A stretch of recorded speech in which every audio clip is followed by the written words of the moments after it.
ದಯವಿಟ್ಟು ಎಲ್ಲರೂ ಜಾಯ್ನ್ ಆಗಿ. ಒಂದು 10 ನಿಮಿಷ ಲೇಟ್ ಆಗಿದೆ. ಬಹಳ ಪ್ರಮುಖ ವಿಷಯದ ಬಗ್ಗೆ ಇವತ್ತು ಮಾತಾಡಬೇಕಾಗಿದೆ, ಜನರ ಗಮನಕ್ಕೆ ತರಬೇಕಾಗಿದೆ. ವಾಯ್ಸ್ ಕ್ಲಿಯರ್ ಇದ್ದರೆ, ನಾನು ಪದೇ ಪದೇ ವಾಯ್ಸ್ ಸ್ವಲ್ಪ ಸಮಸ್ಯೆ ಆಗಿರ್ತದೆ. ವಾಯ್ಸ್ ಕ್ಲಿಯರ್ ಇದ್ದರೆ ವಾಯ್ಸ್ ಕ್ಲಿಯರ್ ಅಂತ ಒಂದು ಮೆಸೇಜ್ ಹಾಕ್ಬಿಡಿ. ವಾಯ್ಸ್ ಕ್ಲಿಯರ್ ಇದೆಯಲ್ಲ ಗಣೇಶ, ಪ್ರಜ್ಜು? ಓಕೆ. ಎಲ್ರಿಗೂ ನಮಸ್ತೆ. ನಾನು ನಿಮ್ಮ ಗಿರೀಶ್ ಮಠಣ್ಣವರ್ ಮಾತಾಡ್ತಾ ಇದ್ದೀನಿ. ನಿರಂತರವಾಗಿ SIT ತನಿಖೆ ಒಂದು ಕಡೆ ನಡೀತಾ ಇದ್ರೆ, ನಿರಂತರವಾಗಿ ಈ ಮೀಡಿಯಾ ಟ್ರಯಲ್ ಅಂತ ಹೇಳಿದ್ರೆ ಸುಮ್ಮನೆ ಅದು ಸರಿ ಮಾಹಿತಿ ಇದೆಯೋ ಇಲ್ಲೋ ವೆರಿಫೈ ಮಾಡ್ದೇನೆ ಸುಳ್ಳು ಸುದ್ದಿಗಳನ್ನು ಹಬ್ಬಿಸಿ ತನಿಖೆಯ ದಾರಿಯನ್ನ ಮಾಧ್ಯಮದ ಮುಖಾಂತರವೇ ತಪ್ಪಿಸೋದಕ್ಕೆ ಮೀಡಿಯಾ ಟ್ರಯಲ್ ಅಂತ ಹೇಳ್ತಾರೆ. ಈ ದೇಶದಲ್ಲಿ ಮತ್ತು ಈ ಜಗತ್ತಿನಲ್ಲಿ ಅನೇಕ ಪ್ರಮುಖ ಅತ್ಯಂತ ಸೂಕ್ಷ್ಮ ಪ್ರಕರಣಗಳನ್ನು ಮೀಡಿಯಾ ಟ್ರಯಲ್ಗಳ ಮುಖಾಂತರ ಹಾಳುಗೆಡುವಂತ ಅನೇಕ ಉದಾಹರಣೆಗಳಿದೆ. ಸುಮ್ಮನೆ ಏನಾದರೂ ಹೇಳ್ತಾನೆ ಇರೋದು, ಜನರ ಅಭಿಪ್ರಾಯ ಚೇಂಜ್ ಮಾಡೋದು, ಜನರನ್ನ ಇನ್ನೇನೇನೋ ದಾರಿ ತಪ್ಪಿಸೋದು. ಇದು ಯಾವಾಗತ್ತಂತ ಹೇಳಿದ್ರೆ, ಆರೋಪಿ ಸ್ಥಾನದಲ್ಲಿ, ಅಪರಾಧಿ ಸ್ಥಾನದಲ್ಲಿ ಒಬ್ಬ ಪ್ರಭಾವಿ ವ್ಯಕ್ತಿ, ಹಣಬಲ, ರಾಜಕೀಯ ಬಲ, ತೋಳುಬಲ ಇದ್ದಂತಹ ವ್ಯಕ್ತಿ ಆರೋಪಿ ಸ್ಥಾನದಲ್ಲಿದ್ದಾಗ ಈ ತರ ಮೀಡಿಯಾ ಟ್ರಯಲ್ಗಳು ಆಗೋದು ಸಹಜ. ಇಂಥ ಅನೇಕ ಉದಾಹರಣೆಗಳಿದೆ. ಇಲ್ಲಿಯೂ ಕೂಡ ಧರ್ಮಸ್ಥಳದ ಸುತ್ತಮುತ್ತಲು ನೂರಾರು ಶವಗಳನ್ನು ಹೂತು ಹಾಕಿದ್ದೇನೆ ಅಂತ ಏನೋ ಒಬ್ಬ ವ್ಯಕ್ತಿ ಬಂದ, ಅವಾಗ ಈ ಮೀಡಿಯಾ ಟ್ರಯಲ್ ವಿಪರೀತ ಆಗಿದೆ. ಇದಕ್ಕಿಂತ ಮುಂಚೆನೂ ಕೂಡ ಸೌಜನ್ಯ ಪ್ರಕರಣದ ಹೋರಾಟ ಬಹಳ ದೊಡ್ಡ ಮಟ್ಟದಲ್ಲಿ ಜಾಗೃತರಾಗಿ ಹೋರಾಟ ಮಾಡಬೇಕಾದ್ರೂ ಕೂಡ ಇದೇ ರೀತಿ ಮೀಡಿಯಾ ಟ್ರಯಲ್ಗಳನ್ನು ಮಾಡಿದ್ರು. ಸಂತೋಷ್ ರಾವ್ನ ಒಬ್ಬ ಅಮಾಯಕ ವ್ಯಕ್ತಿಯನ್ನ ಫಿಕ್ಸ್ ಮಾಡಿ, ಪ್ಲಾಂಟ್ ಮಾಡಿ, ಮೀಡಿಯಾ ಟ್ರಯಲ್ ಮಾಡಿ ಪರಾರಿಯಾದರು.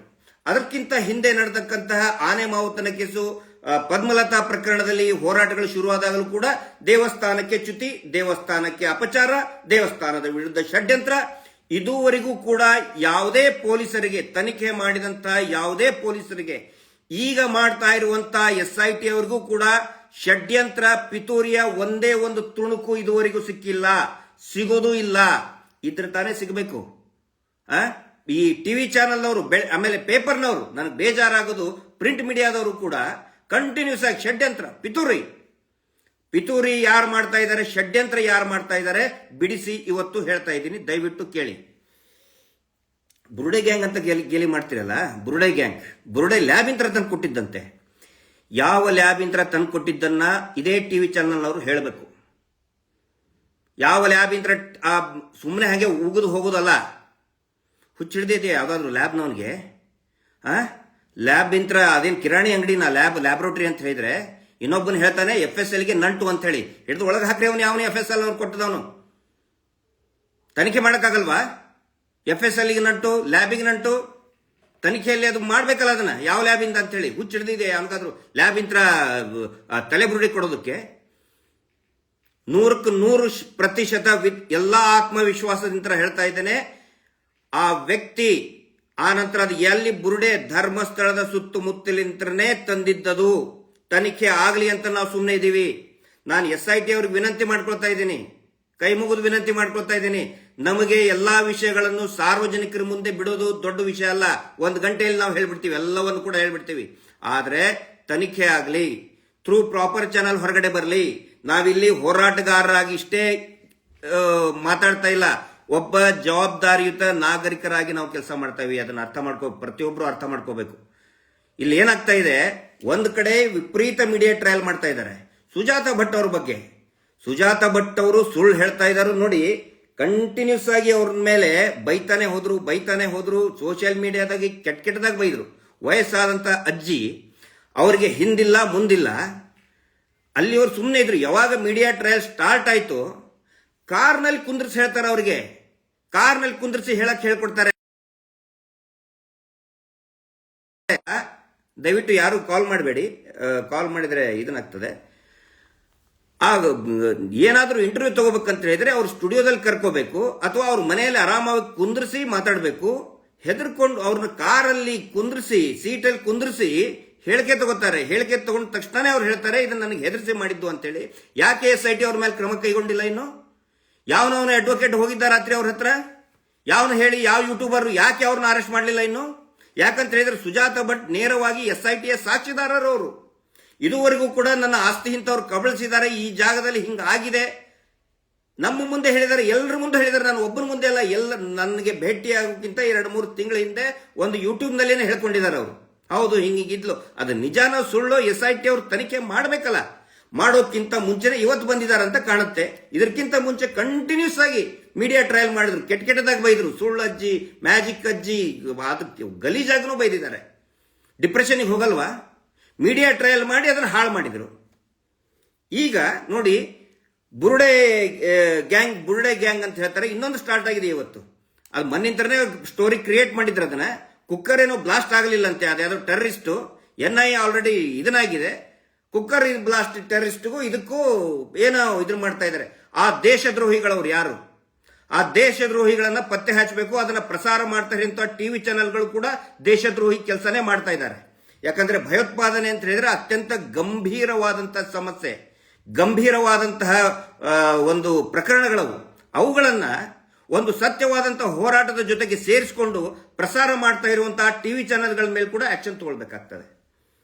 ಒಂದ್ ಕಡೆ ಮೀಡಿಯಾ ಟ್ರಯಲ್ ಮಾಡ್ತಾರೆ, SITದವರು ಏನು ಮಾಡ್ತಾ ಇಲ್ಲ, ಪೊಲೀಸರು ಏನು ಮಾಡ್ತಾ ಇಲ್ಲ, ಸರ್ಕಾರದವರು ಸುಮ್ಮನೆ ಕುತ್ಕೊಂಡು ಬಿಟ್ಟಿದ್ದಾರೆ. ಈ ಷಡ್ಯಂತ್ರದ್ದು ಒಂದೇ ಒಂದು ಇದ್ರೂ ಕೂಡ ಖಂಡಿತವಾಗಿ ಹೊರಗಡೆ ಬರ್ತಾ ಇತ್ತು. ಇವತ್ತಿನವರೆಗೂ ಕೂಡ ಒಂದೇ ಒಂದು ತುಣುಕು ಸಿಕ್ಕಿಲ್ಲ. ಆನಂತರ ಕೂಡಿ ಹಾಕಿದ್ರು ಅಂತ ಹೇಳ್ತಾರಲ್ಲ. ಈಗ ಒಂದು TV ಚಾನೆಲ್ ಬರ್ತಾ ಇದೆ, ಮಹೇಶ್ ಶೆಟ್ಟಿ ತಿಮರೋಡಿ ಅವರು ಕೂಡಿ ಹಾಕಿದ್ರು ಅಂತ ಹೇಳ್ತಾರಲ್ಲ. ನಾನು ಕೆಲವೊಂದಿಷ್ಟು ಪ್ರಶ್ನೆಗಳನ್ನ ಕೇಳ್ತಾ ಇದ್ದೀನಿ. ಕೂಡಿ ಹಾಕಿದ್ರು ಅಂತ ಹೇಳೋರಿಗೆ ಮತ್ತು ಅದನ್ನು ನಂಬೋರು ನಂಬಹುದು, ಬಿಡಬಹುದು. ನಾವು ನಂಬಿಸುವಂತ ಪ್ರಯತ್ನ ಮಾಡ್ತಾ ಇಲ್ಲ, ಬಟ್ ನಮ್ಮ ಕೆಲಸ ನಾವು ಮಾಡಲೇಬೇಕಾಗತ್ತೆ. ಈ ಕೂಡಿ ಹಾಕಿದ್ರೆ ನೋಡಿ, ಇವತ್ತು ಏನು ಮಹೇಶ್ ಶೆಟ್ಟಿ ತಿಮರೋಡಿ ಅವ್ರ ಮನೆಗೆ, ವಾಯ್ಸ್ ಕ್ಲಿಯರ್ ಇದೆಯಲ್ಲ, ಮಹೇಶ್ ಶೆಟ್ಟಿ ತಿಮರೋಡಿ ಅವ್ರ ಮನೆಗೆ ದಿಢೀರ್ನೇ ರೇಡ್ ಅಂತೆ, ಮಹೇಶ್ ಶೆಟ್ಟಿ ಅವರು ಬಂದ್ರಂತೆ. ಆ ಅನಾಮಿಕ ವ್ಯಕ್ತಿ ಯಾವಾಗ SIT ಸುಪರ್ದಿಗೆ ಬಂದಿದ್ದಾನೆ ಅವಾಗ ಅಧಿಕೃತವಾಗಿ ಮಹೇಶ್ ಶೆಟ್ಟಿ ತಿಮರೋಡಿ ಅವ್ರ ಮನೆಯಲ್ಲಿನೇ ಇರ್ತೀನಿ ಅಂತ ಆ ವ್ಯಕ್ತಿನೇ ಹೇಳಿದ್ದು. ಗೊತ್ತಾಯ್ತಾ? SIT ಅವರು ಅಡ್ವೊಕೇಟ್ ಕೇಳ್ಕೊಂಡಿದ್ರು, ನಾವು ಇವನಿಗೆ ವ್ಯವಸ್ಥೆ ಮಾಡ್ತೀವಿ ಅಂತ ಹೇಳಿದಾಗ ಆ ವ್ಯಕ್ತಿ ಬೇಡ ಅಂತ ಹೇಳಿದ್ದ. ಮಹೇಶ್ ಶೆಟ್ಟಿ ತಿಮರೋಡಿ ಅವರ ಹೆಸರು ಹೇಳಿದಾನೆ, ನನ್ನ ಹೆಸರು ಕೂಡ ಹೇಳಿದಾನೆ. ಗಿರೀಶ್ ಮಟ್ಟಣ್ಣ ಅವರ ಒಂದು ರಕ್ಷಣೆಯಲ್ಲಿ ನಾನಿದ್ದೇನೆ, ಆ ವ್ಯಕ್ತಿನೇ ಹೇಳಿದಾನೆ. ಅದರ ಸಲುವಾಗಿ ಅಧಿಕೃತವಾಗಿ ಉಜಿರೆ, ಯಾಕಂತ ಹೇಳಿದ್ರೆ ಸಮೀಪ ಇರೋದೇ ಉಜಿರೆ, ಇನ್ನು ಯಾರು ಇಟ್ಕೋತಾರ ಅವನು ಅಂತ ವ್ಯಕ್ತಿನ ಯಾರು ಇಟ್ಕೋತಾರ ಹೇಳಿ? ಭಯ ಕಾಡಲ್ವಾ ಯಾರಾದ್ರೂ? ನಿಮ್ಮ ಮನೆಯಲ್ಲಿ ಏನೇನು ಮದುವೆ ಮನೆ ಅಲ್ಲ, ನೀವು ಇಷ್ಟು ಜನ ಇಲ್ಲಿರಿ ಅಂತ ಹೇಳಕ್ಕೆ? ಅಂತ ಗಂಭೀರ ಪ್ರಕರಣದ ಒಬ್ಬ ಸಾಕ್ಷಿದಾರನ ಯಾರು ಇಟ್ಕೊಳ್ತಾರೆ ಸ್ವಾಮಿ? ಮಹೇಶ್ ಶೆಟ್ಟಿ ತಿಮರೋಡಿ ಅವ್ರು ಹೇಳಿದ್ರು ನನ್ನ ಮನೆಯಲ್ಲಿ ಇರಲಿ, ನಾನು ರಕ್ಷಣೆ ಕೊಡ್ತೀನಿ ಅಂತ ಹೇಳಿದ್ದಕ್ಕೆ ಆಮೇಲೆ ಅದಕ್ಕಿಂತ ಮುಂಚೆ ಅವನೇ ಹೇಳಿದಾನೆ, ನನಗೆ ಮಹೇಶ್ ಶೆಟ್ಟಿ ತಿಮರೋಡಿ ಅವ್ರ ಮನೆನೇ ಬೇಕು. ಯಾಕಂತ ಹೇಳಿದ್ರೆ 2 ವರ್ಷದಿಂದ ಅವನೇ ಪದೇ ಹೇಳ್ತಾನೆ ಇದ್ದಾನೆ, ನಾನು ಕರ್ಕೊಂಡು ಹೋಗಿ ಪೊಲೀಸರ ಹತ್ರ ಕರ್ಕೊಂಡು ಹೋಗಿ, ಅಡ್ವೊಕೇಟ್ ಹತ್ರ ಕರ್ಕೊಂಡು ಹೋಗಿ, ನಾನು ಹೇಳ್ತೇನೆ, ನನ್ನ ಭಾರ ಆಗ್ತಾ ಇದೆ ತಲೆ. ಅದರ ಸಲುವಾಗಿ ಮಹೇಶ್ ಶೆಟ್ಟಿ ತಿಮರೋಡಿ ಅವರು ಅವನಿಗೆ ಆಶ್ರಯ ಕೊಟ್ಟಿದ್ರಿ. ಕೊಡಬಾರ್ದಾ? ಇಷ್ಟೊಂದು ಅನ್ಯಾಯ ಆಗಿದ್ದು ನೋಡಿದ್ದೇನೆ, ಸಾಕ್ಷಿ ಇದ್ದೇನೆ, ನಾನೇ ಸಾಕ್ಷಿ ಇದ್ದೇನೆ ಅಂತ ಹೇಳಿದಾಗ ಆಶ್ರಯ ಕೊಡಬಾರ್ದಾ? ಇಲ್ಲಿ ಎಲ್ಲರೂ ಗಮನದಲ್ಲಿ ಇಟ್ಕೊಳ್ಳಿ, SIT ಅವರ ಮುಂದೆ, ಪೊಲೀಸರ ಮುಂದೆ ಮಹೇಶ್ ಶೆಟ್ಟಿ ತಿಮರೋಡಿ ಅವರು ಯಾವುದನ್ನು ಕೂಡ ಮುಚ್ಚಿಟ್ಕೊಂಡಿಲ್ಲ, ನಾವು ಕೂಡ ಯಾವುದನ್ನು ಮುಚ್ಚಿಟ್ಕೊಂಡಿಲ್ಲ. ನಿನಗೆ ಫೋನ್ ಮಾಡ್ಬೇಕು, ಕರಿಬೇಕಂದ್ರೆ ಯಾರ ನಂಬರ್ ಕೊಡಬೇಕಪ್ಪ ಅಂತ SIT ಅವ್ರು ಕೇಳಿದಾಗೆ ನನ್ನ ಹೆಸರು ಹೇಳಿದಾನೆ, ಅಡ್ವೊಕೇಟ್ ನಂಬರ್ ಹೇಳಿದಾನೆ ಅವನು, ಗಿರೀಶ್ ಮಟ್ಟಣ್ಣ ಅವ್ರಿಗೆ ಮಾಡಿ ನಾನು ಸಿಗ್ತೀನಿ ಅಂತ. ಇನ್ನೇನು ಬೇಕು? ಕೂಡಿ ಹಾಕಿದ್ದ ಅವನಿಗೆ. ಆನಂತರ ಅದಕ್ಕಿಂತ ಬಿಫೋರ್ ನಾನು ಹೇಳ್ತಾ ಇದ್ದೀನಿ ಕೇಳಿ, 164 ಸ್ಟೇಟ್ಮೆಂಟ್ ಕೊಡ್ತಾನೆ. ಎಲ್ಲಿ? ಮ್ಯಾಜಿಸ್ಟ್ರೇಟ್, ಬೆಳ್ತಂಗಡಿ ಮ್ಯಾಜಿಸ್ಟ್ರೇಟ್ ಮುಂದೆ. ಅಲ್ಲಿ ಯಾರಿದ್ರು? ಯಾರಾದ್ರೂ ಕೂಡಿ ಹಾಕಿದ್ರು ಅವನಿಗೆ? ಯಾರಾದ್ರೂ ಒಬ್ಬನೇ ಇದ್ದ? ಇವನ್ ಎಲ್ಲರೂ ಗಮನಿಸಿ, ಅಡ್ವೊಕೇಟ್ಗಳು ಕೂಡ ನಮ್ಮನ್ನು ಹೋಗೋದಕ್ಕೆ ಅನುಕೂಲ ಮಾಡಿಕೊಡಿ, ಅವನ ಜೊತೆಗೆ ಇರಬೇಕಂದ್ರೂ ಕೂಡ ಮ್ಯಾಜಿಸ್ಟ್ರೇಟ್ ಬಿಟ್ಟಿಲ್ಲ. ಥ್ಯಾಂಕ್ಸ್ ಟು ಬೆಳ್ತಂಗಡಿ ಮ್ಯಾಜಿಸ್ಟ್ರೇಟ್, ಒಳ್ಳೆ ಕೆಲಸವನ್ನೇ ಮಾಡಿದ್ದಾರೆ. ನೀನು ಒಬ್ಬನೇ ಇರಬೇಕು ಅಂತ ಹೇಳಿದ್ದಾರೆ. ಒಬ್ಬನೇ ಇದ್ದಾನೆ ಅವನು. ಒಬ್ಬನೇ ಇದ್ದಾಗ 164 ಸ್ಟೇಟ್ಮೆಂಟ್ ಹೇಳಬೇಕಾದ್ರೆ ಅವನಿಗೆ ಯಾವ ಭಯನೂ ಕಾಡಲಿಲ್ಲ. ಯಾರು ಕೂಡ ಹಾಕಿದ್ದಾರೆ ಅಂತನೂ ಕೂಡ ಅನಿಸ್ಲಿಲ್ಲ. ಈಗ ಯಾಕೆ ಅನಿಸ್ತು? 4 ದಿನದ ಹಿಂದೆ, 4-5 ದಿನದ ಹಿಂದೆ ಯಾಕೆ ಅನಿಸ್ತು ಅವನಿಗೆ ಕೂಡ ಹಾಕ್ತಾ ಇದ್ದಾರೆ ಅಂತ ಹೇಳಿ? ಅದ್ರ ಬಗ್ಗೆ ತನಿಖೆ ಮಾಡ್ಬೇಕು ತಾನೆ. ಬರೀ ಒಂದ್ ಸೈಡ್ ತನಿಖೆ ಮಾಡೋದಲ್ಲ. ನಾನು SIT ಅವ್ರಿಗೆ ವಿನಂತಿ ಮಾಡ್ಕೊಳ್ತಾ ಇದ್ದೇನೆ, ಎಲ್ಲಾ ತನಿಖೆನೂ ಮಾಡಿ ನಮ್ಮ ಮೇಲೆ. ವಿ ವೆಲ್ಕಮ್, ನಾವು ಕಾಯ್ತಾ ಇದ್ದೀವಿ. 2 ವರ್ಷದಿಂದ ಕಂಡವ್ರಿಗೆ ಹೋಗಿ ಪೊಲೀಸರು ವರಿಷ್ಠರಿಗೆ, ದೊಡ್ಡ ದೊಡ್ಡ ನ್ಯಾಯವಾದಿಗಳಿಗೆ, ನ್ಯಾಯಾಲಯಕ್ಕೆ ಕದ ಬಡ್ದಿದ್ದೀವಿ. ಯಾರಾದರೂ ನಮ್ಮನ್ನು ಮಾತಾಡಿಸಿ ನಮ್ಮನ್ನ ಅಂತ ಕದ ಬಡ್ದಿದ್ದೀವಿ. ಈಗ ಒಂದು ಗೋಲ್ಡನ್ ಅಪಾರ್ಚುನಿಟಿ ಇದೆ, ಅದು SIT ತನಿಖೆ. ಅವರು ನಮ್ಮನ್ನು ಕರೀತಾರೆ SIT ಅವರು ಅನ್ನೋ ಅದನ್ನ ಕಾತುರದಿಂದ ಕಾಯ್ತಾ ಇದ್ದೀವಿ. ನಾವು ಸಂಭ್ರಮದಿಂದ ಹೋಗ್ತೀವಿ SITಗೆ, ಹೆದರ್ಕೊಂಡಲ್ಲ. ಮಹೇಶ್ ಶೆಟ್ಟಿ ತಿಮ್ಮರೋಡಿ ಅವ್ರ ಮನೆಗೆ ಇವತ್ತು ಬಂದಿದ್ದಾರೆ ಅಂತ ಹೇಳಿದ್ರೆ ಅದೊಂದು ಸಂಭ್ರಮ. ಇವ್ರು ಹೇಳ್ತಾರೆ ಬಂಧನ, ರೇಡು. ಯಾವ್ದ್ರಿ ರೇಡು? ಯಾವನ್ರಿ ಅವ್ನು ರೇಡ್ ಅಂತ ಬರಿತಾ ಇರೋನು? ಜಯಂತ್ ಬಂಧನ ಅಂತೆ, ಮಟ್ಟಣ್ಣ ಅವರು ಬಂಧನ ಅಂತ ಹೇಳಿ ತನಿಖೆ ಕರೆದ್ರೆ ನಮಗೆ ಸಂಭ್ರಮ. ಎಷ್ಟೋ ಹೋರಾಟದ ಸಭೆಗಳಲ್ಲಿ ಹೇಳಿದ್ದೇವೆ, ದಯವಿಟ್ಟು ನಮ್ಮನ್ನು ಕರೀರಿ. ಪ್ರತಿಯೊಂದನ್ನು ಹೇಳ್ತೇವೆ ನಾವು. ನಮ್ಮ ಹತ್ರ ಏನಿದೆ ನಿಮ್ಮ ಮುಂದೆ ಹಂಚ್ಕೊಳ್ತೇವೆ. ಮಾಹಿತಿ ಏನಿದೆ, ಸಾಕ್ಷಿ ಏನಿದೆ, ಸೌಜನ್ಯ ಪ್ರಕರಣಕ್ಕೆ ಸಂಬಂಧಪಟ್ಟಂತ ಸಾಕ್ಷಿಗಳೇನಿದೆ ಎಲ್ಲವನ್ನೂ ಹಂಚ್ಕೊಳ್ತೇವೆ. ಸ್ವಾಮಿ ಕರೀರಿ ನಮಗೆ ಅಂತ ನಾವು ಸಭೆಗಳಲ್ಲಿ ಓಪನ್ ಆಗಿ ಹೇಳಿದೀವಿ. ಈಗ SITದವರು ಬಂದಿದ್ದಾರೆ ಅಂತ ಹೇಳಿದ್ರೆ ಇಟ್ ಇಸ್ ಒಂದು ದೊಡ್ಡ ಸುವರ್ಣ ಅವಕಾಶ ನಮಗದು. ನನಗನ್ಸಿದ ಮಟ್ಟಿಗೆ ಕೂಡಿ ಹಾಕಿದ್ರೋ ಇಲ್ಲೋ ಅನ್ನೋದಕ್ಕೆ ಇವತ್ತು ಉತ್ತರ ಸಿಕ್ಕಿರುತ್ತೆ. SIT ಅವರಿಗೆ ಉತ್ತರ ಸಿಕ್ಕಿರಲೇಬೇಕು. ಕೂಡಿ ಹಾಕಿದ್ರ ಅಥವಾ ಅವನು ಆರಾಮಾಗಿ ತಿರುಗಾಡ್ಕೊಂತಿದ್ನ? ಅವನ ಸಂಬಂಧಿಕರು ಕೂಡ ಅವಾಗಿಂದ ಅವಾಗ ಬಂದು ನೋಡ್ಕೊಂಡು ಹೋಗಿದ್ದಾರೆ. ಅದರದ್ದು ಮಾಹಿತಿ ಇದೆ. CCTV ಫುಟೇಜ್, ಹಾರ್ಡ್ ಡಿಸ್ಕ್ ತಗೊಂಡು ಹೋದ್ರು, ಏನೋ ಆಗ್ಬಿಡ್ತು. ಅದರಲ್ಲಿ ಅವನ ಸಂಬಂಧಿಗಳು ಕೂಡ, ಅವನು ಯಾರ್ಯಾರು ಭೇಟಿ ಆಗ್ತೇನೆ ಅಂತಿದ್ದಾನೆ ಎಲ್ಲರೂ ಬಂದಿದ್ದಾರೆ. ಲೀಲಾಜಾಲವಾಗಿ ಫೋನ್ನಲ್ಲಿ ಮಾತಾಡ್ಕೊಂಡಂತಹ ಇರ್ತಾ ಇದ್ದವನು. ಯಾಕಂದ್ರೆ ಯಾವುದು ಕೂಡ ಅವನಿಗೆ ರಿಸ್ಟ್ರಿಕ್ಷನ್ಸ್ ಮಾಡೇ ಇಲ್ಲ. ಅವನಿಗೆ ಆರಾಮವಾಗಿ ಇದ್ದ. ಅವನಿಗೆ ಏನು ಊಟ ಬೇಕು ಅದನ್ನೆಲ್ಲ, ಯಾಕಂದ್ರೆ ನಾನ್ ವೆಜ್ ಅಂತರೂ ಅಲ್ಲಿ ಕೊಡ್ತಾ ಇಲ್ಲ. Non veg, alcohol, cigarette totally prohibited Mahesh Shetty Timmarodi ಅವ್ರ ಮನೆಯಲ್ಲಿ. ವೆಜ್ಜು ಏನು ಬೇಕೋ ಅದು. ತನಿಖೆಯಲ್ಲಿ SIT ಅಂತಲೇ ಎಕ್ಸುಮೇಷನ್ ಮಾಡೋದ್ರಲ್ಲಿ ಝೊಮ್ಯಾಟೋನಲ್ಲಿ ನಾನ್ ವೆಜ್ ತರಿಸ್ಕೊಟ್ಟಿದ್ದಾರೆ ಅಡ್ವೊಕೇಟ್ ಅವನಿಗೆ. ಇನ್ನು ಏನು ಬೇಕು? ಇಷ್ಟೆಲ್ಲ ಇದ್ದಂತಹ ವ್ಯಕ್ತಿ 4-5 ದಿನಗಳಿಂದ ಹೆಂಗೆ ಚೇಂಜ್ ಆದ? ಯಾರು ಚೇಂಜ್ ಮಾಡಿದ್ರ ಅವನ್ನ? ಮುಂಚೆ ಪ್ರತಿದಿನ SIT ಮುಂದೆನೆ ಹೋಗ್ತಾ ಇದ್ನಲ್ಲ 1 ತಿಂಗಳಿಂದ. ಏನು ಭಯ ಇದ್ದಿದ್ದಿಲ್ಲ. ಅವಾಗಲೇ ಹೇಳಬೇಕಾಗಿತ್ತು. ಇನ್ನೊಂದು ಬಹುಮುಖ್ಯವಾದಂತಹ ಅಂಶವನ್ನ ಸಾರ್ವಜನಿಕರ ಗಮನಕ್ಕೆ ತರ್ತಾ ಇದ್ದೇನೆ. ಕೂಡಿ ಹಾಕಿದ್ರು ಅನ್ನೋ ಇದಕ್ಕೆ ಬಲಿ ಆಗ್ತಾ ಇದ್ದೀರಲ್ಲ, ಆ ಕೂಡಿ ಹಾಕ್ತಿರೋ ಸುಳ್ಳು ಜೊಳ್ಳು ಆ ಅಜಿತ್ ಜೈನ್, ಆ ವೀರೇಂದ್ರ ಜೈನ್ ಅನ್ನೋ 420 ಬಚಾವ್ ಮಾಡೋದಕ್ಕೆ ಹರಸಾಹಸ ಪಡ್ತಾ ಇದ್ದಾನಲ್ಲ ಅಜಿತ್ ಜೈನ್, ಹೇಳ್ತಾ ಇದ್ದಾನಲ್ಲ ಕೂಡಿ ಹಾಕಿದ್ರು ಅಂತ ಹೇಳಿ. ಎಲ್ಲರಿಗೂ ಕೂಡ ಗೊತ್ತಿರಲಿ ಈ ಮಾತು. ಏನಂದ್ರೆ ಮಹೇಶ್ ಶೆಟ್ಟಿ ತಿಮ್ಮರೋಡಿ ಅವ್ರ ಮನೆಗೆ ಯಾವಾಗಿಂತರ ಇದ್ದಾನೆ, ಪೊಲೀಸ್ ಬೀಟ್ ಕೂಡ ಬಂದು ಚೆಕ್ ಮಾಡಿದೆ. ಪ್ರತಿದಿನ 2 ಸಾರಿ ಪೊಲೀಸರು ಬಂದು ಇವನು ಸರಿಯಾಗಿ ಇದಾನ ಇಲ್ಲ ಅನ್ನೋದು ಚೆಕ್ ಮಾಡಿ ಪೊಲೀಸ್ ಬೀಟ್ನವರು ಸಹಿ ಮಾಡಿ ಹೋಗಿದ್ದಾರೆ. Please note this point. ಕೂಡಿ ಹಾಕಿದ್ರೆ ಹೇಳ್ತಿರ್ಲಿಲ್ವಾ, ಅವನು ಗೊತ್ತಾಗ್ತಿರ್ಲಿಲ್ವ ಪೊಲೀಸರಿಗೆ? ಅದು ಇದೇ CC ಕ್ಯಾಮೆರಾನಲ್ಲಿ ಪೊಲೀಸರು ಬಂದಿದ್ದು. ಯಾವ ಆಧಾರದ ಮೇಲೆ ಹೇಳ್ತಾರೆ ಇವರು? ಸುಳ್ಳು ಜೊಳ್ಳು ಅಲ್ಲಿ ನಿಂತ್ಕೊಂಡು ಬಿಡೋದು ಎಲ್ಲೋ ಒಂದ್ ಕಡೆ. TV ಚಾನಲ್ ಅವರು ಕೂಡಿ ಹಾಕಿದ್ರು. ಬುರುಡೆ ಗ್ಯಾಂಗು ನಾಚಿಕೆ ಆಗಬೇಕು. ಅದು ಎಷ್ಟು ಜನ ಎಷ್ಟು ನೋವು ಅನುಭವಿಸಿ ಸತ್ತಿದ್ದಾರೆ ಅನ್ನೋ ಒಂದು ಪರಿಜ್ಞಾನ ಇಲ್ಲ ಈ TV ಚಾನಲ್ನವ್ರಿಗೆ. ಬುರುಡೆ ಗ್ಯಾಂಗ್ ಅಂತೆ. ಆ ಬುರುಡೆ ಇದ್ದಂಥವ್ರಿಗೆ ಅವು ಏನೋ ಇದನ್ನಿದೆ, ಅವಕ್ಕೇನು ಜೀವ ಇಲ್ವಾ?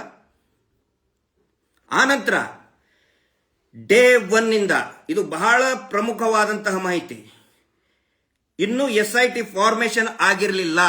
ಯಾವಾಗ ಲೆಟರ್ ಕೊಟ್ಟರು ಅವಾಗ್ಲೇನೆ ಒಂದು ಗ್ಯಾಂಗ್, ಡಿ ಗ್ಯಾಂಗ್, ನಕಲಿ ದೇವಮಾನವನ ಗ್ಯಾಂಗ್ ಧರ್ಮಸ್ಥಳ ಉಜಿರೆಯಿಂದ ಮತ್ತು ಇವನ ಒಂದು ನಕಲಿ ಪತ್ರಕರ್ತ ಇದರಲ್ಲ ಅವರ ಒಂದು ಸಿಂಡಿಕೇಟ್ ಅವನ ಊರಿಗೆ ಹೋಗಿ ಅವನ ಊರಿನಲ್ಲಿರ್ತಕ್ಕಂತಹ ಮನೆ ಓನರಿಗೆ ಹೇಳಿ ಆಮಿಷ ಕೊಟ್ಟಿ, ಊರಿನ ಗೌಡನಿಗೆ ಆಮಿಷ ಕೊಟ್ಟಿ, ಊರಿನವರಿಗೆ ಇನ್ನು ಯಾರಿಗೂ ಅವ್ರಿಗೆ ಆಮಿಷ ಕೊಟ್ಟು ಅವನ ಮನೆಯಿಂದ ಹೊರಗಡೆ ಹಾಕಿಸುವಂತ ಪ್ರಯತ್ನ ಮಾಡಿದ್ರು.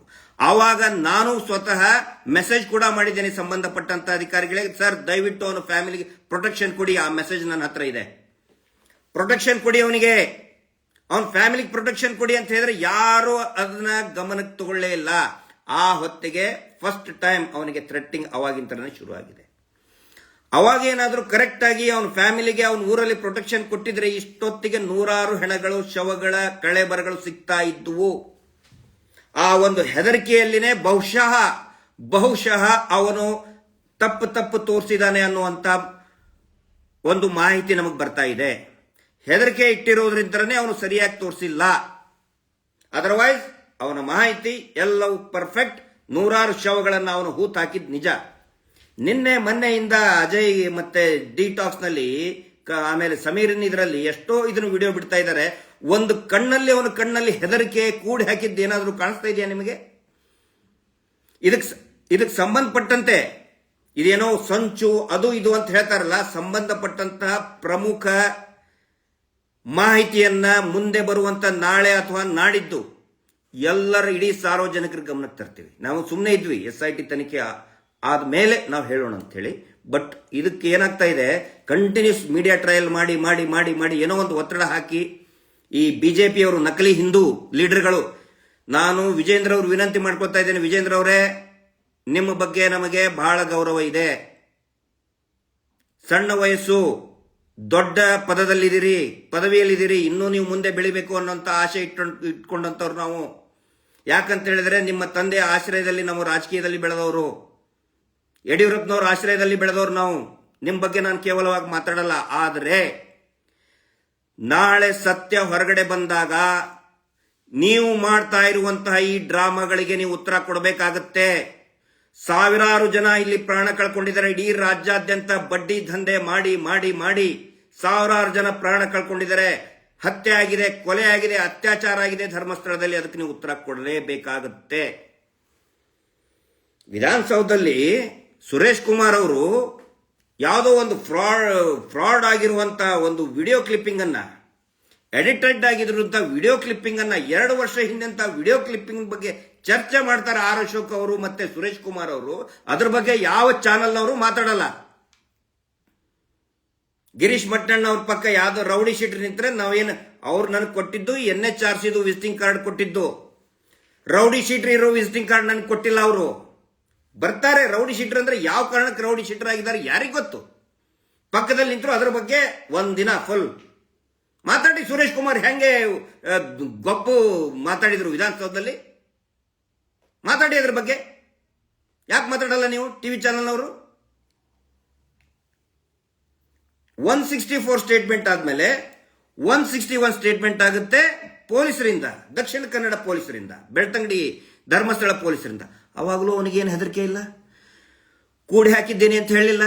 164 ಆಗ್ಬೇಕಾದ್ರೆ ಅವನು ಅಲ್ಲಿ ಇದ್ದಿದ್ದೆ ಅಂದ್ರೆ ಮಹೇಶ್ ಶೆಟ್ಟಿ ತಿಮರೋಡಿ ಅವ್ರ ಸಂಪರ್ಕದಲ್ಲೇ ಇದ್ದಿದ್ದಿಲ್ಲ ಅವಾಗ. ಅಂದ್ರೆ ಆ ಟೈಮಿಗೆ ಏನು ಜಾಸ್ತಿ ಜನ ಇದ್ದಿದ್ದೇ ಇಲ್ಲ ಅವ್ರ ಜೊತೆಗೆ. ಫ್ರೆಶ್ ಆಗಿ ಬಂದಿದ್ದ ಊರಿಂದ, ಅವಾಗ ಹೆಂಗ್ರಿ ಕೂಡಿ ಹಾಕಕ್ಕಾಗುತ್ತೆ? ಅದಾದ್ಮೇಲೆ 161 ಸ್ಟೇಟ್ಮೆಂಟ್ ಆಗುತ್ತೆ, ಅವಾಗಲೂ ಕೂಡ ಅವನಿಗೇನು ಭಯ ಇಲ್ಲ. ಅದಾದ್ಮೇಲೆ ಒನ್ಸ್ ಅಗೇನ್ ಇನ್ನೊಂದು 161 ಸ್ಟೇಟ್ಮೆಂಟ್ ಆಗುತ್ತೆ. SIT ಮುಂದೆ ಹೇಳ್ಬೋದಾಗಿತ್ತು ನನಗೆ ಹೆದರಿಕೆ ಅಂತ ಮಾಡಿಸಿದ್ದಾರೆ ಅಂತೇಳಿ, ಹೇಳಲ್ಲ. ಗಮನಿಸಿ ಪ್ರತಿಯೊಂದನ್ನು ಕೂಡ. ಪೊಲೀಸ್ ಬೀಟ್ನವ್ರು ಪ್ರತಿದಿನ 2 ಸಾರಿ ಬರ್ತಾರೆ, ಚೆಕ್ ಮಾಡ್ಕೊಂಡು ಹೋಗ್ತಾರೆ, ಇವನು ಸೇಫ್ ಇದ್ದಾನೆ ಅಂತ ಹೇಳಿಕೊಂಡು ಕನ್ಫರ್ಮ್ ಮಾಡ್ಕೊಂಡು ಹೋಗ್ತಾರೆ. ಎವ್ರಿ ನೈಟ್ 2 ಟೈಮ್ಸ್ ಬರ್ತಾರೆ. ಯಾರು ಅವನಿಗೇನು ತೊಂದರೆನೇ ಇಲ್ಲ. ಸಡನ್ ಆಗಿ 4-5 ದಿನಗಳಿಂದ ಯಾಕೆ ಬಂತು ಅವನಿಗೆ? SIT ತನಿಖೆ ಆಗಿ 3-4 ದಿನಕ್ಕೆ ಹೇಳ್ತಾನ್ರಿ ಅವನು. ಮಂಜುನಾಥ್ ಗೌಡ ಅಂತ ಒಬ್ಬ ಇನ್ಸ್ಪೆಕ್ಟರ್ ನನಗೆ ಹೆದರಿಕೆ ಹಾಕಿ ವಿಡಿಯೋ ಮಾಡ್ಕೊಂಡು ಹೋದ, ಸಪರೇಟ್ ಆಗಿ ನಿಲ್ಸಿ ಅಂತೇಳಿ. ಅದನ್ನ ಯಾಕೆ ಗಂಭೀರವಾಗಿ ತಗೊಳ್ಳಿಲ್ಲ? ತಗೋಬೇಕಲ್ಲ. ಇದಕ್ಕೆ ಉತ್ತರ ಕೊಡೋರು ಯಾರು? ನನಗೆ ಅರ್ಥ ಆಗುತ್ತೆ. ಇದೊಂದು ದೇಶ ಕಂಡಂತಹ ಗಂಭೀರ ಪ್ರಕರಣ. SIT ಅಧಿಕಾರಿಗಳಿಗೂ ಕೂಡ ಒಂದು ದೊಡ್ಡ ಚಾಲೆಂಜ್. ಆ ನಂತರ ಆ ವ್ಯಕ್ತಿಯನ್ನ ಪ್ರತಿನಿಧಿಸ್ತಕ್ಕಂತಹ ಅನಾಮಿಕ ವ್ಯಕ್ತಿ, ಈಗ ಚಿನ್ನಯ್ಯ ಅವನ ಹೆಸರು, ಆ ಚಿನ್ನಯ್ಯನ್ನ ಪ್ರತಿನಿಧಿಸ್ತಾ ಇದ್ದಂತಹ ಅಡ್ವೊಕೇಟ್ಗಳಿಗೂ ಕೂಡ ಒಂದು ದೊಡ್ಡ ಚಾಲೆಂಜ್. ಎಲ್ಲರಿಗೂ ಒಂದು ದೊಡ್ಡ ಚಾಲೆಂಜ್ ಇದು. ಚಾಲೆಂಜ್ ಅಂತ ಯಾಕಂತ ಹೇಳಿದ್ರೆ, ಆರೋಪಿ ಸ್ಥಾನದಲ್ಲಿರುವವನು ನಕಲಿ ದೇವಮಾನವ, ದೇವರನ್ನ ಮುಂದಿಟ್ಟು ದುಡ್ಡು, ಹಣಬಲ, ತೋಳ್ಬಲ, ರಾಜಕೀಯ ಬಲದಿಂದ ಆಟ ಆಡ್ತಾ ಇದ್ದಾರೆ. ಅದು ಒಂದು ಚಾಲೆಂಜ್. ಅವ್ರ ಹತ್ರ 100 ಅವ್ರ ವಿರುದ್ಧ ಪ್ರಕರಣ ಇದೆಯಲ್ಲ, ಲ್ಯಾಂಡ್ ಗ್ರಾಬಿಂಗ್ ಇದೆ. ಇದೇ ಈ ಹೂತ್ ಹಾಕಿದ್ದ ಶವಗಳಲ್ಲಿನೇ ಅನೇಕ ಡಾಕ್ಯುಮೆಂಟ್ಗಳಲ್ಲಿ ಸಿಕ್ಕಾಕೊಂಡಿದ್ದಾರೆ. ನಮ್ಮನ್ನು ಕರೆದಾಗ ಎಲ್ಲವನ್ನು ಬಿಚ್ಚಿಡ್ತೀವಿ ನಾವು. UDR ಇರ್ಬೋದು, ಪಂಚಾಯತಿಯವರು ಕೊಟ್ಟದಾಗ ಯಾವ್ದಾವುದೇ ರೀತಿ ಅಲ್ಲಿ ಈ ಫ್ರಾಡ್ ಮಾಡಿದ್ದಾರೆ, ಎಲ್ಲ ಇದೆ. ಕಾಯ್ತಾ ಇದ್ದೀವಿ. ನಾವು ಕೇಳ್ಕೊಳ್ಳೋದು, ವಿನಂತಿ ಮಾಡ್ಕೊಳ್ಳೋದು SIT ಅವರಿಗೆ. ತುಂಬಾ ಕಷ್ಟಪಡ್ತಾ ಇದ್ದಾರೆ. ತುಂಬಾ ಹಾನೆಸ್ಟ್ ಅಧಿಕಾರಿಗಳಿದ್ದಾರೆ, ಮೇಲಾಧಿಕಾರಿಗಳು. ಎಲ್ಲರಿಗೂ ವಿನಂತಿ ಮಾಡ್ಕೊಳ್ತಾ ಇದ್ದೀನಿ, ದಯವಿಟ್ಟು ಈ ಮೀಡಿಯಾ ಟ್ರಯಲ್, ಗೊಬ್ಬು ಗಲೀಜ್ ಮೀಡಿಯಾ ಟ್ರಯಲ್ ನೋಡಿ ಇನ್ವೆಸ್ಟಿಗೇಷನ್ ಮಾಡಬೇಡಿ. ಯಾರು ಅವನಿಗೆ ಹೆದರಿಕೆ ಹಾಕಿದ್ರು ಅಥವಾ ಆಮಿಷ ಕೊಟ್ಟಿದ್ದಾರೆ ಅವ್ರದ್ದು ತನಿಖೆ ಆಗಬೇಕು, ಇಮಿಡಿಯೇಟ್ ಆಗಿ ತನಿಖೆ ಆಗಬೇಕು. ಎರಡೂ ಸೈಡ್ ತನಿಖೆ ಆಗಬೇಕು. ನಮ್ಮ ತನಿಖೆ ಆಗೋದಕ್ಕೆ ಸಂಪೂರ್ಣ ಸಹಕಾರ ಇದೆ, ಕೊಟ್ಟೇ ಕೊಡಬೇಕು. ನೀವು ಕರೆದ್ರೆ ನಾವು ಬರಲೇಬೇಕು, ಬರಲಿಲ್ಲ ಅಂದ್ರೆ ಬರಲ್ಲ ಅನ್ನೋ ಆಪ್ಷನ್ ನಮ್ಮ ಹತ್ರ ಇಲ್ಲ. ನಾವು ಬರಲ್ಲ ಅಂತ ಹೇಳಕ್ ಆಗಲ್ಲ. ಬರಲ್ಲ ಅಂತ ಹೇಳಿದ್ರೆ ಇಮಿಡಿಯೇಟ್ ಆಗಿ ಬಂದು ಕರ್ಕೊಂಡು ಹೋಗ್ತೀರಿ, ಎತ್ಕೊಂಡು ಹೋಗ್ತೀರಿ, ನಮ್ಗೆ ಗೊತ್ತಿದೆ. ಆದ್ರೆ ನಾವು ಸಂಭ್ರಮದಿಂದ ಕಾಯ್ತಾ ಇದ್ದೀವಿ, ನೀವು ಯಾವಾಗ ನಮ್ಮನ್ನ ಕರಿತಾ ಇದ್ರಿ SIT ಅವರು. ಆದರೆ ವಿನಂತಿ ಮಾಡ್ಕೊಳ್ಳೋದು, ಕೋಟ್ಯಾಂತರ ಜನರ ಪ್ರಾರ್ಥನೆ ಇದೆ. ಈ ನಕಲಿ ದೇವಮಾನವ ಒಬ್ಬ ಫ್ರಾಡ್ಸ್ಟರ್, ಒಂದು ಕುಟುಂಬ, ಕೊಲೆಗಡಕರ ಕುಟುಂಬ ಅಂತ್ಯ ಆಗಬೇಕು, ದಬ್ಬಾಳಿಕೆ ಅಂತ್ಯ ಆಗಬೇಕು. ಕೋಟ್ಯಾಂತರ ಜನರ ಪ್ರಾರ್ಥನೆ ಇದೆ. ನೀವು ಬರೀ ಈ ಮೀಡಿಯಾ ಟ್ರಯಲ್ ನೋಡಿ ಇನ್ನೇನೇನೋ ಇನ್ವೆಸ್ಟಿಗೇಷನ್ ಮಾಡಿ ಕ್ಲೋಸ್ ಮಾಡಿದರೆ ಅವ್ರು ಎಲ್ಲರಿಗೂ ಕೂಡ ಮೋಸ ಮಾಡ್ದಂಗೆ, ಅವರೆಲ್ಲರ ವಿಶ್ವಾಸಕ್ಕೂ ಕೂಡ ಭಂಗ ತಂದಂಗೆ. ಆ ಕೆಲಸವನ್ನ ಮಾಡೋದಿಲ್ಲ SIT ಅವರು, ರಾಜ್ಯ ಸರ್ಕಾರ ಮಾಡಲ್ಲ ಅಂತ ನಾನು ಅನ್ಕೊಂಡಿದ್ದೀನಿ. 300-500 ರೂಪಾಯಿ ಕೊಟ್ಟು ಹೆಣ್ಮಕ್ಳಿಗೆ ಕರೆಸ್ತಾ ಇದ್ದಾರೆ, ಒಂದು ರಾಜಕೀಯ ಸಮಾವೇಶಕ್ಕೆ ಕರೆದಂಗೆ. ಈ ನಕಲಿ ದೇವಮಾನವನ ಪರಿಸ್ಥಿತಿ ಎಲ್ಲಿಗೆ ಬಂತು ನೋಡಿ. 300-500 ಕೊಟ್ಟು ಹೆಣ್ಮಕ್ಳಿಗೆ ಬಸ್ ಹತ್ರಿ ಬನ್ನಿ ಧರ್ಮಸ್ಥಳಕ್ಕೆ ಅಂತೇಳಿ ಕರೆಸ್ತಾ ಇದ್ದಾರೆ. ಮೊನ್ನೆ ಮಹೇಶ್ ಶೆಟ್ಟಿ ತಿಮ್ರೋಡಿ ಅವ್ರನ್ನ ರಿಲೀಸ್ ಆದ ತಕ್ಷಣನೇ ಸಾವಿರಾರು ಜನ ಬಂದ್ರಿ. ಯಾರಿಗೂ 1 ರೂಪಾಯಿ ಕೊಟ್ಟಿಲ್ಲ. ರಾಜಕೀಯದ ಬೆಂಬಲ ಇಲ್ಲ, ಹಣಬಲ ಇಲ್ಲ, ಎಲ್ಲರಲ್ಲಿ ಇದ್ದಿದ್ದು ನ್ಯಾಯದ ಹಂಬಲ ಮಾತ್ರ. ಮಹೇಶ್ ಶೆಟ್ಟಿ ತಿಮರೋಡಿ ಅಂದ ತಕ್ಷಣ ನ್ಯಾಯದ ಒಂದು ಹರಿಕಾರ ಅಂಥೇಳಿ ನ್ಯಾಯದ ಹಂಬಲದಿಂದ ಬರಬೇಡಿ ಅಂದ್ರೂ ಬಂದಿದ್ದಾರೆ. ಕಾರ್ಯಕರ್ತರು ಅಷ್ಟೇ ಶಾಂತಿಯುತವಾಗಿ ಬಂದಿದ್ದಾರೆ, ಎಲ್ಲೂ ಕೂಡ ಕೆಟ್ಟದ್ದು ಮಾತಾಡಲಿಲ್ಲ, ಶಾಂತಿಯ ವ್ಯವಸ್ಥೆಗೆ ಭಂಗ ಆಗೋದಂಗೆ ನಡ್ಕೊಳ್ಳಿಲ್ಲ. ಬಂಗಾರದಂತ ಕಾರ್ಯಕರ್ತರು ಬಂದರು, ಒಂದು ಸ್ವಲ್ಪನೂ ಕೂಡ ಶಾಂತಿಗೆ ಧಕ್ಕೆ ಆಗದಂಗೆ. ಸಾವಿರಾರು ಜನ ರಸ್ತೆಯಲ್ಲಿ ಹೋಗಬೇಕಾದ್ರೆ ಆದಿವಾಸಿ ಮಹಿಳೆಯರು, ಹರಿಜನ ಕಾಲನಿಯ ಮಹಿಳೆಯರು, ಮಕ್ಕಳು ಬಂದು ಮಹೇಶ್ ಅಣ್ಣನಿಗೆ ಜಯವಾಗಲಿ ಅಂತ ಹೇಳ್ತಾ ಇದ್ದಾರೆ. ಚಿಕ್ಕ ಚಿಕ್ಕ ಮಕ್ಕಳು ಬಂದು ರಸ್ತೆ ಉದ್ದಕ್ಕೆ ನಿಂತ್ಕೊಂಡಿದ್ದಾರೆ. ದುಡ್ಡಿನಿಂದ ಬಂದಂತಹ ಬಲ ಅಲ್ಲ, ರಾಜಕೀಯದಿಂದ ಬಂದಂತಹ ಜನಬಲ ಅಲ್ಲ, ನ್ಯಾಯದ ಹಂಬಲದಿಂದ ಬಂದಂತಹ ಆ ಬಲ. ದಯವಿಟ್ಟು SIT ಅವರೇ ಹಾಳು ಮಾಡಬೇಡಿ. ಗಣೇಶ ಚತುರ್ಥಿ ಇದೆ, ಗಣೇಶನ ಹಬ್ಬ ಇದೆ, ಎಲ್ಲರೂ ಕೂಡ ಸಂಭ್ರಮದಿಂದ ವಿಘ್ನ ವಿನಾಯಕನನ್ನ ಪೂಜೆ ಮಾಡುವಂತಹ ಸಂದರ್ಭದಲ್ಲಿ ದಯವಿಟ್ಟು ಮೀಡಿಯಾ ಟ್ರಯಲ್ ಮಾಡಿಕೊಂಡು ಎಡವಟ್ಟು ಮಾಡ್ಕೋಬೇಡಿ. ನಿಮ್ಮ ಬಗ್ಗೆ ಬೆಟ್ಟದಷ್ಟು ಆಸೆ ಇದೆ, ಪರ್ವತದಷ್ಟು, ಹಿಮಾಲಯ ಪರ್ವತದಷ್ಟು ಎಕ್ಸ್ಪೆಕ್ಟೇಷನ್ ಇದೆ SIT ಇಂದ.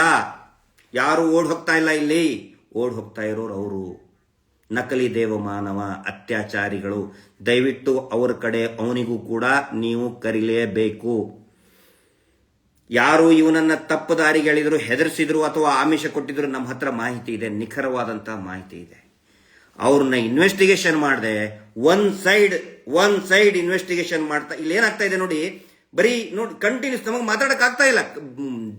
ದಿನಾ FIR, 4 FIR 5 FIR, ಎಲ್ಲರೂ ಹೋಗ್ಬೇಕು, ಎಲ್ಲರೂ ಸ್ಟೇಷನ್ಗೆ ಹೋಗ್ತಾನೆ ಇದೀವಿ, ಮಾತಾಡಕ್ಕೆ ಆಗ್ತಾ ಇಲ್ಲ. ಆ ಕಡೆ ಅಂತ ಒಂದು 10 ಚಾನೆಲ್ಗಳಲ್ಲಿ ಸುಳ್ಳು ಸುಳ್ಳು ಸುಳ್ಳು ಸುಳ್ಳು ಹೇಳಿಸ್ತಾನೆ ಇದ್ದಾರೆ. ಪ್ರತಿದಿನ ಸುಳ್ಳು ಹೇಳಿ ಹೇಳಿ ಹೇಳಿ ಜನರಿಗೆ ಇದೇನೋ ಆಗ್ಬಿಟ್ಟಿದೆ, ಏನೋ ಷಡ್ಯಂತ್ರ ಅಂತೆ. ಇದುವರೆಗೂ ಒಂದು ತುಣುಕು ಸಿಕ್ಕಿಲ್ಲ ರೀ ಷಡ್ಯಂತ್ರದ್ದು. ಯಾವ ಷಡ್ಯಂತ್ರ? ಹುಡ್ಕೊಳ್ರಿ, ಎಲ್ಲಾನು ನಮ್ಮ ಮನೆಗೆ ಬಂದು ಹುಡ್ಕೊಳ್ಳಿ. ಏನಾದ್ರೂ ದುಡ್ಡು ಟ್ರಾನ್ಸಾಕ್ಷನ್ ಆಗಿದೆಯಾ?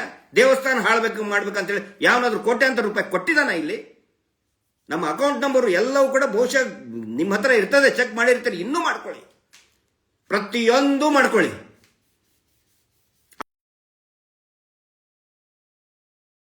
ಮಾಡಬೇಡಿ ಅಂತ ಹೇಳ್ತಾ ದಯವಿಟ್ಟು ಯಾರು ಆಗಬೇಡಿ. ಬಂಧನ ಅಂತ ಹೇಳ್ತಾರಲ್ಲ, ನಾನು SIT ಅವ್ರಿಗೂ ವಿನಂತಿ ಮಾಡ್ಕೊಳ್ತಾ ಇದ್ದೀನಿ. ಜಯಂತ್ ಅವರಾಗ್ಲಿ ಅಥವಾ ನಾವಾಗ್ಲಿ, ಮಹೇಶ್ ಶೆಟ್ಟಿ ತಿಮರೋಡಿ ನಾವು ಗಟ್ಟಿಯಾಗಿದ್ದೀವಿ. ಮನೆ ಹೆಂಡತಿ ಮಕ್ಕಳ ಇದನ್ನೇನು ಪರಿಸ್ಥಿತಿ ಏನು? ಭಯ ಪಡಲ್ವಾ? ತಾಯಂದ್ರಿ ಇರ್ತಾರೆ, ತಂಗಿಯಂದ್ರಿ ಇರ್ತಾರೆ. ಯಾಕೆ ನೀವು ಆ TV ಚಾನಲ್ ಮೇಲೆ ಆಕ್ಷನ್ ತಗೊಳ್ತಾ ಇಲ್ಲ? ಅಂದ್ರೆ ಮೀಡಿಯಾ ಟ್ರಯಲ್ ಮೇಲೆ ತನಿಖೆ ಆಗ್ಬೇಕಾ? ಇದು ಸರ್ಕಾರಕ್ಕೂ ನಾನು ಹೇಳ್ತಾ ಇದ್ದೀನಿ, ಯಾಕೆ ಈ TV ಚಾನೆಲ್ಗಳಿಗೆ ನೀವು ಒಂದು ಕಡಿವಾಣ ಹಾಕಕ್ಕಾಗ್ತಾ ಇಲ್ಲ? ಇದೇ ರೀತಿ ಮಾಡಿ ಆ ಸುಜಾತ ಭಟ್ರನ್ನ ಹಾಳು ಮಾಡಿದ್ರಲ್ಲ, ಏನಿದೆ ಹೇಳ್ಕೊಳ್ಳಿ. ಇದುವರೆಗೂ ಒಂದು ಭೂ ಕಬಳಿಕೆ ಆಗಿದ್ದು ಕಣ್ಣಿಗೆ ರಾಚ್ತಾ ಇದೆ. ಅವಳ ಆಸ್ತಿಯನ್ನ ಅವನು ವೀರೇಂದ್ರ ಜೈನ್ ಅವನ ಹೆಸರಲ್ಲೇ ಮಾಡ್ಕೊಂಡಿದ್ದಾನೀಗ. ಆ ಆಂಗಲ್ ಮೇಲೆ ಯಾಕೆ ತನಿಖೆ ಆಗ್ತಾ ಇಲ್ಲ? ಅವ್ರನ್ನ ಯಾಕೆ ಕರೆಸ್ತಾ ಇಲ್ಲ? ಯಾವಾಗ ಇವ್ರಿಗೆ ಭೂಮಿ ಕೊಡಲ್ಲ ಅವಾಗ ಅವರನ್ನ ಅತ್ಯಾಚಾರ ಮಾಡಿನೇ ವಸೂಲಿ ಮಾಡಿದ್ದಾನೆ ಜಾಗ. ನಾನು ಎಷ್ಟು ಉದಾಹರಣೆ ಬೇಕು. ಪದ್ಮಲತಾ ಪ್ರಕರಣ, ಸೌಜನ್ಯ ಕೇಸು, ಇನ್ನೊಂದು ಹುಡುಗಿನ ತರಕ್ ಹೋಗಿ ಇವನು ತಗೊಂಡು ತಗಲಾಕೊಂಡ್ರು. 100 ಜನ ಇದ್ದಾರೆ. ಮಹೇಶ್ ಶೆಟ್ಟಿ ತಿಮ್ಮರನ್ನ ಅರೆಸ್ಟ್ ಮಾಡಿದ ಕೂಡಲೇ ಯಾರು ಬರಬಾರ್ದು ಅಂತ ಹೇಳಿನೇ ಪ್ಲಾನ್ ಮಾಡಿ ಮಹೇಶ್ ಶೆಟ್ಟಿ ತಿಮ್ಮರೋಡಿ ಅವ್ರನ್ನ ಅರೆಸ್ಟ್ ಆದ್ರೆ ಇನ್ನೂ ಸಾಕಷ್ಟು ಜನ ಸಾಕ್ಷಿಗಳು ಮಿಸ್ಸಿಂಗ್ ಕಂಪ್ಲೇಂಟ್ ಕೊಡೋದಕ್ಕೆ ಬರೋದಕ್ಕೆ ತಡೆಯೋದಕ್ಕೆ ಮಹೇಶ್ ಶೆಟ್ಟಿ ತಿಮ್ಮರೋಡಿ ಅವ್ರನ್ನ ಅರೆಸ್ಟ್ ಮಾಡಿದಂತ ಒಂದು ದೊಡ್ಡ ಷಡ್ಯಂತ್ರ. ನಾವು ಸುಮ್ಮನೆ ಇರಲ್ಲ, ನಾವು ತಿಳ್ಕೊಳ್ಳಿ. ಇಲ್ಲಿ ಏನಾದ್ರೂ ತಿಪ್ಪೆ ಸಾರಿಸಬೇಕು, ಭಯಂಕರ ಆಗತ್ತೆ, ಭಯಂಕರವಾದಂತ ಪರಿಸ್ಥಿತಿ ನಿರ್ಮಾಣ ಆಗುತ್ತೆ. ತಿಪ್ಪೆ ಸಾರ್ಸಕ್ ಹೋಗ್ಬಾರ್ದು ಯಾರು ಕೂಡ. ಇಲ್ಲಿ ದಯವಿಟ್ಟು ಅವ್ರನ್ನ ಅರೆಸ್ಟ್ ಮಾಡಿ ಅವ್ರನ್ನ ಎಷ್ಟು ಬೈತಾ ಇದ್ದಾರೆ. ಒಬ್ಬರನ್ನಾದ್ರೂ ಅರೆಸ್ಟ್ ಮಾಡಿದ್ರ? ನಮ್ಮನ್ನ ಎಷ್ಟು ಕೆಟ್ಟದಾಗ ಬೈತಾ ಇದ್ದಾರೆ. ಸೌಜನ್ಯ ತಾಯಿನ ಎಷ್ಟು ಕೆಟ್ಟದಾಗ ಬೈದ್ರು. ಸೌಜನ್ಯ ಹೋರಾಟಗಾರ್ತಿಯರ ಹೆಣ್ಮಕ್ಳಿಗೆ ಎಷ್ಟು ಜನಕ್ಕೆ ಬೈದ್ರು. ಒಬ್ಬರನ್ನಾದ್ರೂ ಅರೆಸ್ಟ್ ಆಯ್ತಾ? ಮಹೇಶ್ ಶೆಟ್ರು ಆ BL ಸಂತೋಷಿಗೆ ಅಂದ್ರು ಅಂತೇಳಿ ಸಡನ್ ಆಗಿ ಅರೆಸ್ಟ್ ಮಾಡಿದ್ರು. 30-40 ಜನ 100 ಜನ ಪೊಲೀಸರು ಬಂದು ಅರೆಸ್ಟ್ ಮಾಡಿದ್ರಲ್ರಿ. ಸೌಜನ್ಯ ವಿಕ್ಟಿಮ್ ಮದರ್ಗೆ ಎಷ್ಟು ಕೆಟ್ಟದಾಗ ಬೈದ್ರಲ್ಲ. ಒಬ್ರು ಕೂಡ ಒಂದು ಕೇಸ್ ರಿಜಿಸ್ಟರ್ ಮಾಡ್ಲಿಲ್ವಲ್ಲ ಪೊಲೀಸರು. ಎಲ್ಲದಕ್ಕೂ ಸೋಮೋಟೋ ಅಂತ ಹೇಳ್ತೀರಿ. ಸೋಮೋಟೋ ಯಾಕೆ ಮಾಡಲಿಲ್ಲ ಅಂದ್ರೆ ಕಾನೂನು ಅನ್ನೋದು ಸತ್ತು ಹೋಗಿದೆಯಾ ಈ ರಾಜ್ಯದಲ್ಲಿ? ಈ ಪ್ರಶ್ನೆ ನಾನು ಕೇಳ್ತಾ ಇದ್ದೀನಿ. ನಾವು ಯಾರು ಕೂಡ ಇದಕ್ಕೆ ನಾವು ತಲೆ ಕೆಡಿಸ್ಕೊಂಡಿಲ್ಲ. ತನಿಖೆ ಆಗ್ಲೇಬೇಕು. ಇನ್ನೂ ಒಂದು ಹೇಳ್ತಾ ಇದ್ದೀನಿ ನಾನು, ನಮ್ಮನ್ನ ಕರೆದ್ರೆ ಬರೀ ಒಂದು ಗಂಟೆ 2 ಗಂಟೆ, ಒಂದು ದಿನ ಅಲ್ಲ, 3-4 ದಿನ ಟೈಮ್ ನಮ್ಗೆ ಕೊಡಿ. ಕಂಟಿನ್ಯೂಸ್ ನಿಮ್ ಜೊತೆಗೆ ಇರ್ತೀವಿ ನಾವು. ಇಡೀ ಹೋರಾಟಗಾರನ ಎಲ್ಲರಿಗೂ ಕೂಡ ನೀವು ಕರಿಬೇಕು. 1 ವಾರ ಟೈಮ್ ಆದ್ರೂ ಪರವಾಗಿಲ್ಲ, ನಿಮ್ಮ ಜೊತೆಗೆ ಇರ್ತೀವಿ. ಏನೇನು ಮಾಹಿತಿ ಬೇಕು ಎಲ್ಲವನ್ನು ಕೂಡ SIT ಮುಂದೆ ಇಟ್ಟು ತಲೆಭಾರವನ್ನು ನಾವು ಕಡಿಮೆ ಮಾಡ್ಕೋತಾ ಇದ್ದೀವಿ. ಆದರೆ ಯಾವ ಗ್ಯಾಂಗ್ ಆ ಚಿನ್ನಯ್ಯನ ಹೆದರಿಕೆ ಹಾಕಿದ್ರು, ಆಮಿಷಕ್ಕೆ ಕೊಟ್ಟರು, ಅವರದ್ದು ತನಿಖೆ ಆಗಲೇಬೇಕು. ಯಾಕಂದ್ರೆ ತನಿಖೆಯನ್ನ ಹಾಳ್ಗೆಡ್ತಾ ಇರುವಂತವರೇ ಅವರು.